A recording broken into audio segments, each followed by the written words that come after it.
Hello and welcome to a new episode of Africa. Today we're going to focus on Tunisia as it signed a project financing deal worth $4.3 billion in a conference being held in Tunisia recently. Tunisia has received pledges of financial assistance from foreign governments of the conference, but it's also hoping to secure long-term investments that can help it reduce unemployment and booms growth. Let's know more about this in the following report.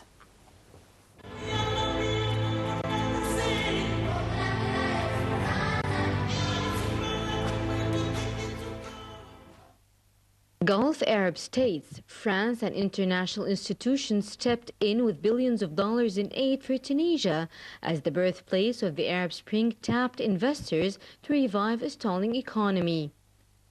President Beji Qaid al-Sibsi told the world leaders, international financial institutions and company chiefs assembled there that his North African nation faced an exceptional situation and needed exceptional support. Strikes and protests over slow progress have sapped investor confidence, leading Prime Minister Youssef al-Shahid to warn that austerity measures recommended by the International Monetary Fund, which is lending Tunisia $2.9 billion, may be inevitable next year. Qatar pledged $1.25 billion on the first day of the conference. Kuwait said it would offer soft loans of $500 million over the next 5 years, while the Saudi Fund for Development pledged $800 million to finance projects and to help pay for Saudi exports.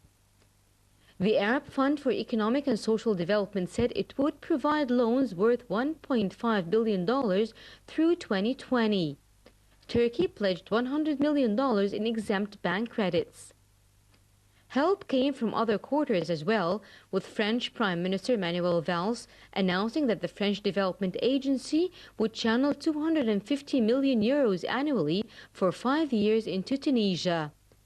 The European Investment Bank said it will aim to reach total new commitments of up to €2.5 billion between now and 2020. The funding is critical for Tunisia, a country of 11 million people. The government has cut its economic growth forecast for 2016 to 1.5%, while overall unemployment is about 16%.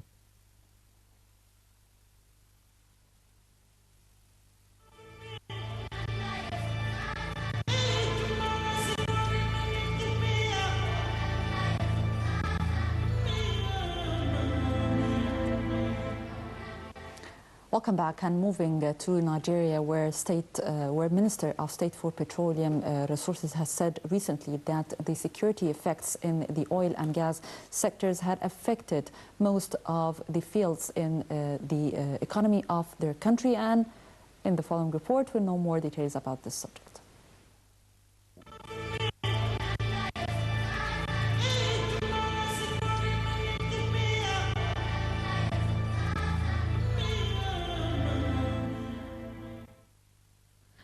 Market strategists say Nigeria needs at least $14 billion a year in new investments over the next 5 years to raise oil output to 2.2 million barrels a day, which is the national budget output benchmark.